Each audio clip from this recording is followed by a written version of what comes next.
Hello friends, RG allrounder पर आपका स्वागत है। दोस्तों, आज के इस वीडियो में हमारा टॉपिक है साझेदारी पार्टनरशिप। इस वीडियो में मैं आपको साझेदारी के कुछ इंपॉर्टेंट फैक्ट बताऊंगा और इसके कुछ बेसिक कॉन्सेप्ट बताऊंगा जो कि पार्टनरशिप में आपको जानना बहुत ही ज़रूरी है। तो चलिए दोस्तों, वीडियो को स्टार्ट करते हैं। सबसे पहले ये समझते हैं कि साझेदारी यानी पार्टनरशिप होता क्या है।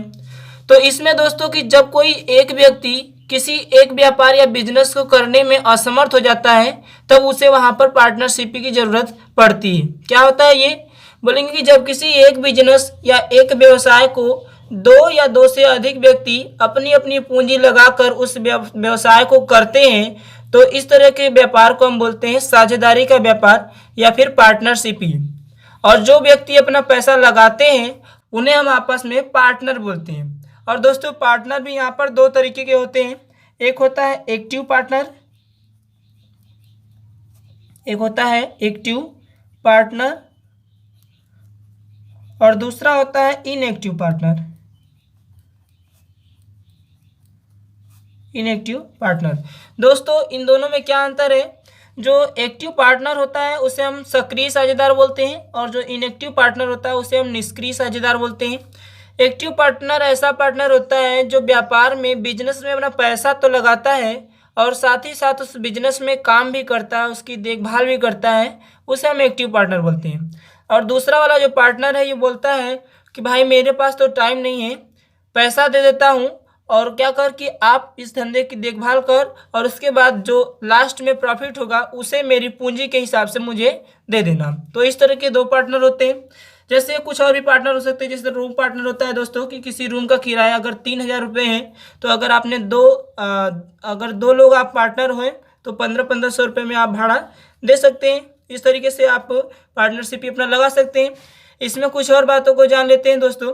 जैसे क्या है कि किसी व्यापार को दो व्यापारी हैं वो शुरू करते हैं। एक ने अपना पैसा लगाया है 2,000 रुपये और एक ने पैसा लगाया है 3,000 रुपये। अब टोटल छोटा सा इसका बिजनेस है 5,000 का और ये 5,000 का बिजनेस चल रहा है अच्छा खासा। अब क्या हुआ दोस्तों, इसके व्यापार में 1 साल बीत गया और 1 साल में इसको कुछ प्रॉफिट मिला। मान लीजिए दोस्तों 1,500 रुपये प्रॉफिट मिल गया। अब इस 1,500 रुपये प्रॉफिट को दोनों में बांटना है। तो दोस्तों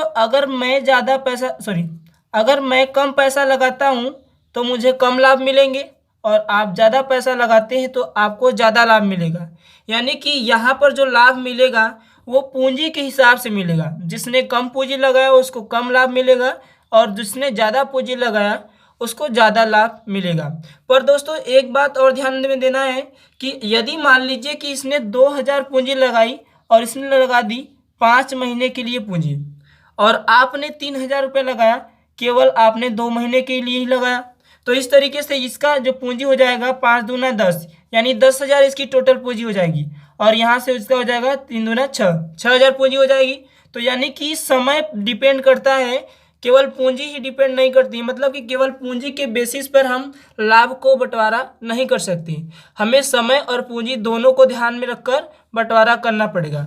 इसीलिए बोलते हैं कि किसी बिजनेस में जो लाभ होता है दोस्तों, किसी भी बिजनेस में जो लाभ होता है वह पूंजी और समय के गुणनफल के बराबर होता है। यानी पूंजी और समय का आपस में गुणा करेंगे तो लाभ हमें मिल जाएगा। इस तरीके से हम लाभ का बंटवारा करते हैं।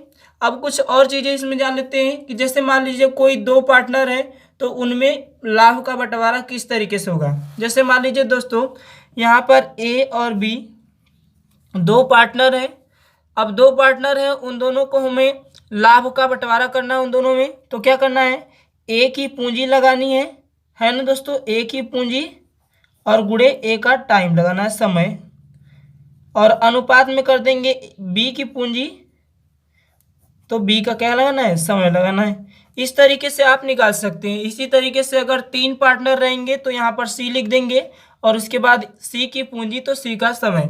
इस तरीके से आप लाभ का रेशियो निकाल सकते हैं। जब लाभ का रेशियो निकाल लेंगे तो आप वहाँ पर किसी बिजनेस में लाभ का बंटवारा आसानी से कर सकते हैं। चलिए दोस्तों अपने क्वेश्चन की ओर आगे बढ़ते हैं। जैसे पहला क्वेश्चन है यहाँ पर हमारे सामने, गोपाल ने 3,000 रुपये के साथ व्यापार शुरू किया। 6 महीने बाद दिनेश ₹2000 के साथ व्यापार में शामिल हो गया। यदि वर्ष के अंत में उन्हें कुल ₹2600 का लाभ प्राप्त हुआ तो दिनेश का लाभ कितना होगा, या दिनेश को कितना लाभ मिलेगा, हमें ये निकालना है। तो सबसे पहले देखिए, ये जो गोपाल है,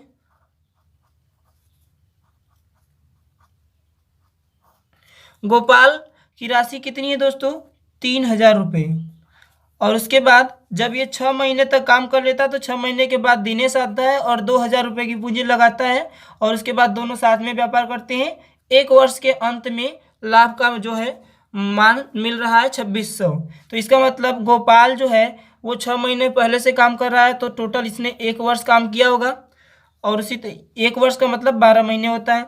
और उसी तरीके से अगर हम दिनेश की बात करें दोस्तों, तो दिनेश अपना पैसा लगाता है ₹2000, और ये 6 महीने बाद आता है। कहने का मतलब केवल 6 महीने तक ही काम करेगा, टोटल 1 साल का काम हुआ है। इस तरीके से आप दोनों का अनुपात कर देंगे तो हमें क्या मिल जाएगा, गोपाल और दिनेश के लाभ का रेशियो मिल जाएगा। तो यहाँ से हो जाएगा दोस्तों 6 दूना 12 और 2 एकम 2, 1000 आ जाएगा, और 3 जीरो से यहाँ 3 जीरो कैंसिल आ जाएगा यहाँ 3/1। 3/1 का मतलब ये है दोस्तों कि गोपाल का जो लाभ है वो 3 के अनुपात में मिलेगा, और जो दिनेश को लाभ मिलेगा वो 1 के अनुपात में मिलेगा। पर यहाँ पर तो दिया है कुल लाभ ₹2600 है, इसका मतलब टोटल लाभ दिया हुआ है।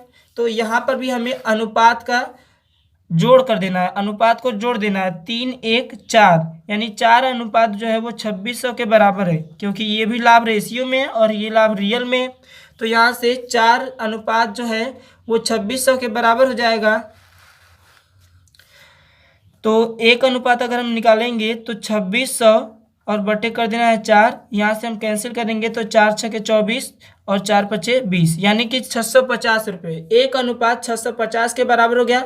और हमसे दिनेश का लाभ पूछा है, तो दिनेश का लाभ कितना है, 1 अनुपात के बराबर है, यानी कि दिनेश को कितना मिलेगा, 1 अनुपात के बराबर, 1 अनुपात का मान ₹650, यानी कि दिनेश को 1 साल के अंत में, क्योंकि इसने 6 महीने ही काम किया है, तो 6 महीने या 1 साल के अंत में उसे ₹650 का लाभ हो जाएगा। इस तरीके से आप क्वेश्चन को लगा सकते हैं।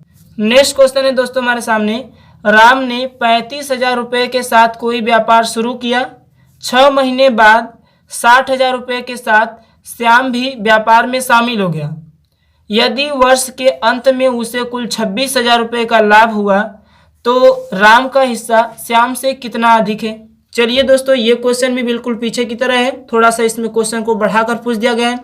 तो सबसे पहले हम राम की बात कर लेते हैं। राम ₹35,000 के साथ व्यापार शुरू किया और 6 महीने किया, तो उसके बाद ₹60,000 श्याम लेकर भी आ गया। कहने का मतलब 6 महीने काम करने के बाद श्याम आता है, और श्याम भी क्या करता है, 6 महीने तक उसके साथ काम करता है। यानी राम टोटल 12 महीने तक काम किया है। श्याम के आने से 6 महीने पहले तक उसने काम किया है, फिर श्याम के साथ 6 महीने तक काम किया है। तो इसका लाभ क्या हो जाएगा, पूंजी गुणे समय को लाभ से प्रदर्शित करते हैं, यानी 35,000 उसकी टोटल पूंजी है और उसने काम किया है 12 महीने तक। और श्याम की अगर हम बात करें तो श्याम ₹60,000 लेकर आया, राम से ज़्यादा इसने लेकर आया, लेकिन ये काम किया है केवल 6 महीने तक। तो इस तरीके से आप पूंजी और समय का गुणन निकाल देंगे तो ये श्याम का लाभ हो जाएगा। अब दोनों की लाभ का अनुपात निकाल सकते हैं हम। यहाँ से हो जाएगा दोस्तों 6 दूना 12 और 2 तिहाई 6, यानी 30,000 हो जाएगा। ये 30,000 हो जाएगा, 3 जीरो से यहाँ 3 जीरो कैंसिल हो जाएगा, और क्या बचेगा, बचेगा 35/30, ये हो जाएगा दोस्तों।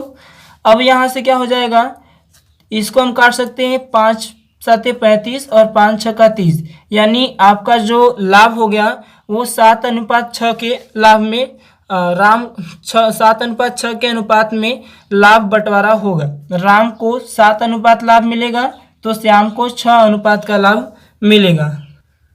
अब दोस्तों क्वेश्चन में बोला है कि कुल 26,000 का लाभ हुआ, तो 26,000 का अगर लाभ हुआ है तो अनुपात में देखते हैं कुल कितना लाभ हुआ है। अनुपात में 7 और 6 13, यानी 13 अनुपात का लाभ हुआ है, और टोटल लाभ यहाँ बताया जा रहा है 26,000। कितना बताया जा रहा है, 26,000।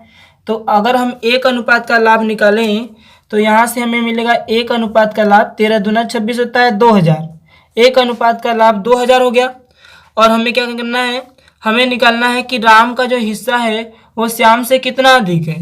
तो सबसे पहले अनुपात में देख लेते हैं। अनुपात में 1 अधिक है और यहाँ पर रियल में भी अगर निकालें 7 में से 6 अनुपात घटा देंगे तो 1 अनुपात मिलेगा और 1 अनुपात का मान कितना है 2000। यानी यही जो मान आया है वो हो जाएगा कि राम का जो हिस्सा है वो श्याम से 2000 रुपये ज़्यादा है और श्याम 2000 रुपये कम पाता है। चलिए दोस्तों नेक्स्ट क्वेश्चन की ओर आगे बढ़ते हैं।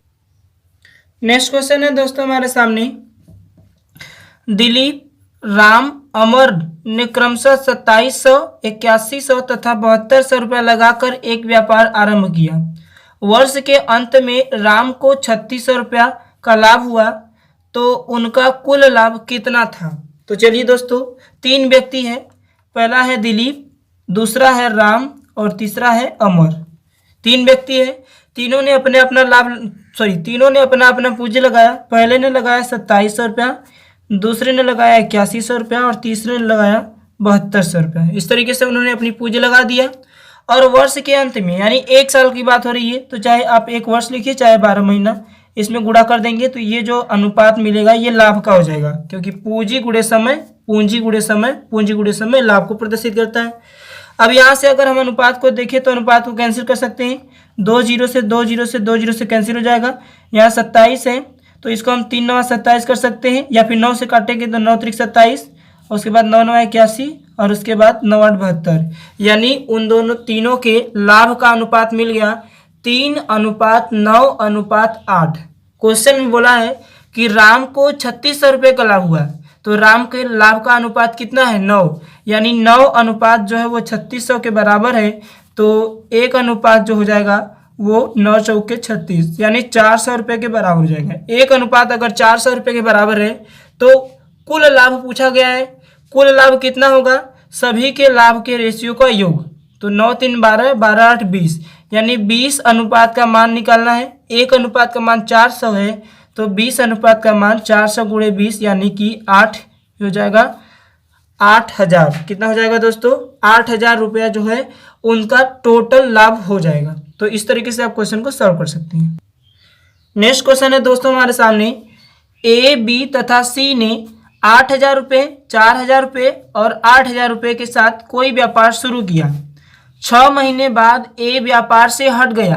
8 महीने में उन्हें कुल 4005 रुपये का लाभ हुआ तो उस लाभ में बी का हिस्सा बताएं। बहुत इजी क्वेश्चन, बस क्वेश्चन थोड़ा सा घुमा दिया है दोस्तों। चलिए इस क्वेश्चन को सॉल्व करते हैं। ए, बी और सी 3 लोग हैं। पहला अपनी पूंजी लगाता है 8000 रुपये और दूसरा लगाता है 4000 रुपये और तीसरा फिर लगाता है 8000 रुपये। तीनों ने अपनी अपनी राशि लगा दी।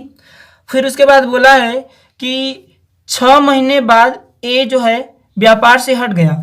इसका मतलब इसने 6 महीने काम किया, फिर इसने भी 6 महीने काम किया, इसने भी 6 महीने काम किया, लेकिन 6 महीने काम करने के बाद ये हट जा रहा है। ठीक है दोस्तों। और उसके बाद 8 महीने में उन्हें कुल लाभ 4005 रुपये का मिला, यानी यह केवल 6 महीने काम किया है तो इन दोनों ने 2 महीने और काम किया, 8 महीने काम किया है तो ये 8 महीने हो जाएगा और ये भी 8 महीने हो जाएगा। अब इस तरीके से इनका लाभ का अनुपात मिल गया, क्योंकि इसने 6 महीने काम किया है फिर हट गया है, ये टोटल 8 महीने काम किया है, ये भी टोटल 8 महीने काम किया है। तो 8 में इसमें भी गुणा, 8 में इसमें भी गुणा और इसमें केवल 6 में गुणा। तो अब इसको हम काटेंगे 3 जीरो से 3 जीरो से 3 जीरो कैंसिल हो जाएगा और यहाँ से 8 एकम 8 गुणे 6 हो जाएगा, यहाँ पर 1 गुणे 6 हो जाएगा, यहाँ पर भी 8 एकम 8 4 गुणे 1 हो जाएगा और यहाँ पर भी 8 एकम 8 यानी कि 1 गुणे 8 आ जाएगा। इस तरीके से आ जाएगा। तो 6 संबंधित 4 संबंधित 8 आ गया। इसको भी काटेंगे तो यहाँ से हमें मिल जाएगा 3 संबंधित 2 संबंधित 4। ये मिल गया हमें टोटल लाभ का अनुपात। अब बोला गया है कि उन्हें कुल 4005 रुपये का लाभ हुआ, तो कुल लाभ दिया है 4005 रुपये और यहाँ पर लाभ का योग कर देंगे 4 2 6 36 9। 9 अनुपात जो है वो 4005 के बराबर है तो 1 अनुपात हो जाएगा 4005 और बट्टे में क्या हो जाएगा 9 हो जाएगा। यहाँ से अगर इसको हम कैंसिल करते हैं तो 9 चौका 36, 4 बचा, फिर 9 चौका 36, फिर कितना बचा दोस्तों 4 और 9 बचे 45, यानी 445 रुपया मिला 1 अनुपात के बराबर। तो बी का हिस्सा पूछा गया है और बी का लाभ कितना है 2 है। जब बी का लाभ 2 है तो 2 अनुपात 445 और गुणे 2 कर देंगे, क्योंकि 1 अनुपात 445 के बराबर है तो 2 अनुपात 2 से गुणा कर देंगे। और ये हो जाएगा 890, यानी कि बी को 890 रुपये का लाभ हो जाएगा और उसको वही लास्ट में मिल जाएगा।